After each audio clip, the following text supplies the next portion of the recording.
Kanina pumutok. Ano yun? Ang baho! Ano ba yan? Kakasuka naman, ba't kasi dito pa natae? Baho! Oo nga, ano ba yan? Hindi na nahiya. Dito pa talaga sa mall ng CR, tumae. Alam na, ang daming tao dito. Baho-baho, ano ba yan? Gusto siguro makaranas ng magandang CR. Pangit siguro na CR sa kanila. Uy, ang saya siguro pag naging superhero ka, no? Takte, pag talaga ako nagkaroon ng kapangyarihan, pipiliin ko talaga yung nalipad ako para pupunta ako sa iba't ibang bansa. Lalo ako, talaga, para maging superhero ako, pipiliin ko kapangyarihan yung yung malakas yung katawan, talaga bubuhati ko yung mga building, yung mga sasakyan, tsaka masasapa ko na si Hulk. Yan, kayo mga kapangyarihan yung napapangit ang bobodo, yung sa akin talaga malupit, astig. Pag ako naging superhero, talaga kapangyarihan ko yung invisible, talaga para pag naliligo si Crush si Uy, Jepoy, magkano naging pera mo nung bagong taon?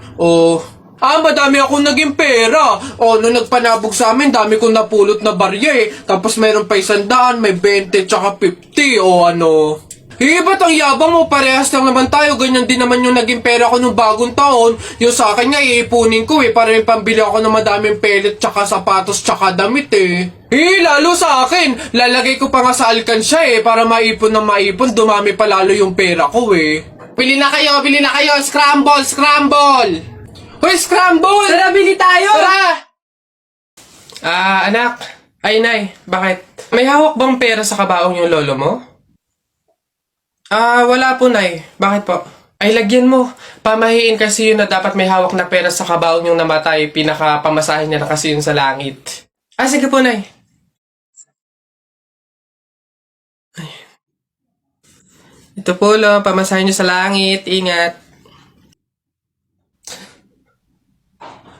Nasa langit na ako.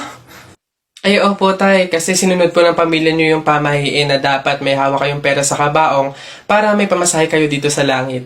Ay, ganun ba? Naku, Teka, 1,000 yung binigay sa akin. Nasaan yung sukle? Ibigay niyo sa akin, ano to? Dayaan to, ha? Akin na. Ano na?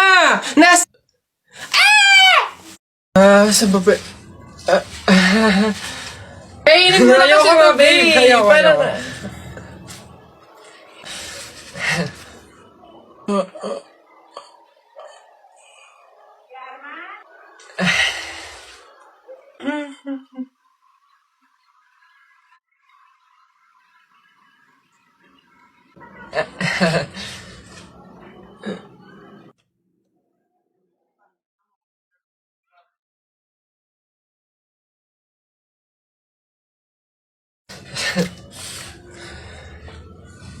Babe, happy Mansari. Hindi ba ako babatiin? First Mansari natin ngayon, no? Nakakatampo ka naman, ha? Tapos meron pa akong regalo sa'yo, Mansari, alam ko.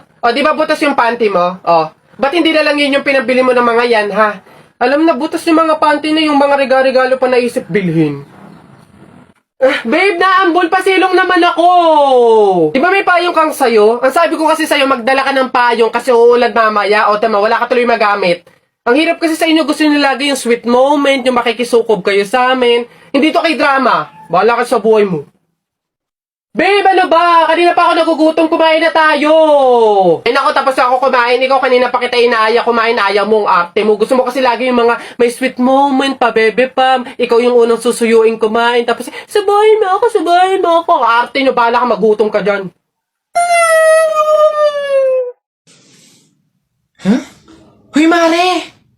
Uy, Mare, bakit? Napapansin ko, ba't parang ang lungkot mo ngayon?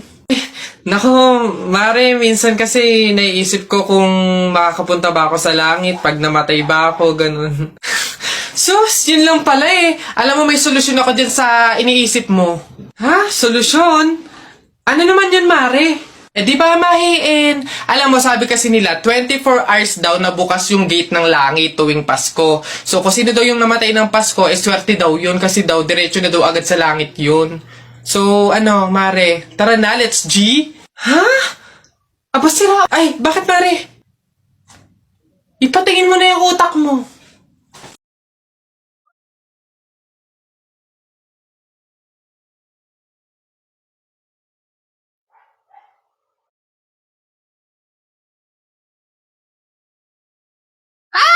Ikaw yung patay dun sa kabilang kanto, di ba? Huwag mo akong multuhin, ibabalik ko na tong mga to. Nagbaka sakali lang naman ako, hindi naman totoo, joke lang to eh. Ang OA mo, hindi kita minumulto, hihingi lang ako. Putik nang yung ilang araw na ako nakahiga doon sa kabaong, di man ako pinapakain. Pingin niya ako yan. Ang kunat na naman nito. May dala ka ba dyan tinapay? Hina mo naman. Iha, ikaw ba yung asawa nung namatay? Ay, opo, ako po. Bakit po? Gusto ko lang sabihin na mamaya sa libing bawal kang kasunod sa prosesyon ng patay. Ay, bakit po? Pasensya na Iha kasi di ba pamahiin na kapag daw kasunod sa prosesyon ng patay yung asawa, maaari daw na siya yung sumunod na mamatay. Maigi na yung nag-iingat. Ay, opo nga, mas mabuting sundin na lang po, no, kaysa may mangyari pang masama. Sige po, gagawin ko po. Oo, kaya siguro dumaan ka na lang sa ibang lugar para makapunta dun sa sementeryo. Wait lang po, wait lang po. Hello, ate! Oh, hello, bakit? Ano ba, nasan ka na? Ililibing na tong asawa mo, oh. Pasensya na ka mo kasi may sinunod pa akong pamahiin na dapat dumaan muna ako sa ibang lugar para makapuntang sementeryo. Hintayin ka mo ako dyan mga 4 hours. Uy, pre, naiihina ako. Uy, gagi pre, ako din. Tara sa McDo tayo maki-CR. Bawal dito public place eh. Tara, tara, tara. Dito, dito. Okay. Uy, teka. May pwesto ba kayo dong lamesa? Wala po. Pagkain, umorder ba kayo? Ay, wala din po. Ayun, dali. Alam na namin yung mga ganyan nyo. Hindi naman kayo mga umorder, pero pupunta kayo dito para maki-CR lang. Tapos iiwan yung makalat, iiwan yung madumi, tapos kami yung mapupurwisyo. Hindi na pwede mga ganyan nyo. Kung gusto nyo maki-CR, 20 pesos sa akin na bayad. Ay, ganun po ba? Sorry po. Ay, ito po, boss. Hindi nyo na kami mauuto. Yun sa'yo. Ha? Ay, ito po yung sa akin, pasok. Teka, saan ka din pupunta? Sa CR, bakit? Sus, panigurado nakiki-CR lang din to. Again, hindi na po libre ang CR sa McDo. Kung gusto nyo, magbayad kayo ng 20. Buti nga 20 nga lang. Libre na tissue, libre na sabon, libre na tubig. Swerte nyo nga, 20. Akin na. Sorry, what? I am the manager here and who are you? Bago ka lang dito? Ay, sir, sorry. Hindi ko po kasi alam. Patay. You're fired.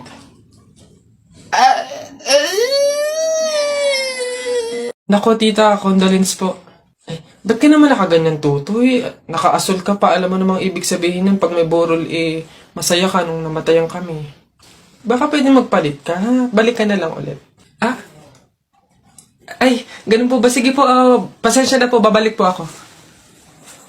Okay na po, tita. Ayun nga po, nalulungkot po. Ay, naku naman, tutoy, nananadya ka ba? Nagpula ka pa talaga, alam mo naman ibig sabihin pag nakapula sa burol, may galit ka dun sa namatay. Tuy, respeto naman. Pasensya na pero palta mo yan. Tsaka ka bumalik dito, ha? Nanadya Ay, grabe naman po. So, babalik na naman po ulit ako. Sige po, pasensya na po ulit. Sige po, wait lang po. Eto, tita, okay na po siguro to. Kumusta po ka? Tuy, nag-itim ka pa. Ano bang problema?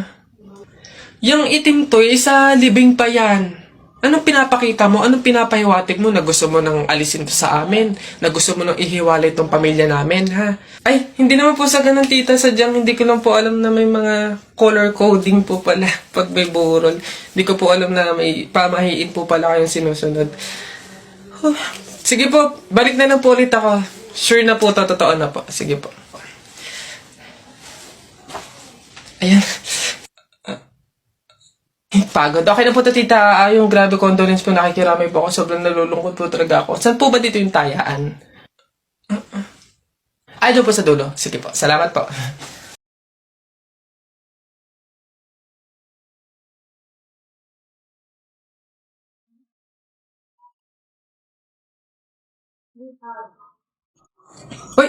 Hoy, anak, ano yung ginagawa mo?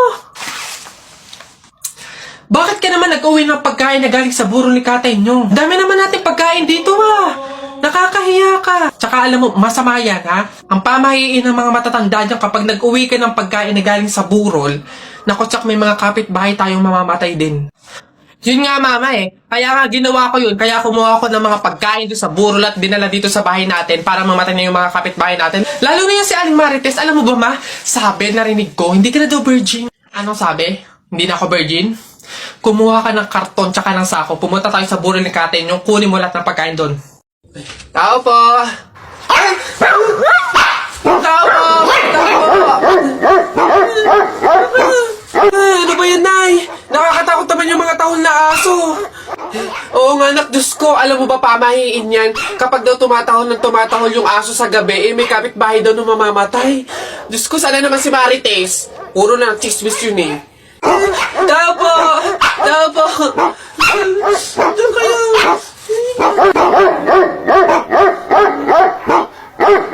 Aray! Ano yun? Visit kayong dalawang mag-ina kayo. Kaya tumatahol yung aso dahil andun ako sa labas, ha? Puro kayo pamahiin. Tawag ako ng tawag, wala man lang sa inyong nagtangkang lumabas para sa akin. Ay, kuyoy lang. Puro kayo pamahiin. Nilapan ako ng aso't lahat. Aray, magbibigay lang naman ako ng ulam sana eh. Ito, aray ko. Tahol kasi ng tahol yung aso, kala namin may mamamatay eh. Oo nga, mamamatay ako sa inyong dalawa. Aray ko yung rabies, yung kumakalat na.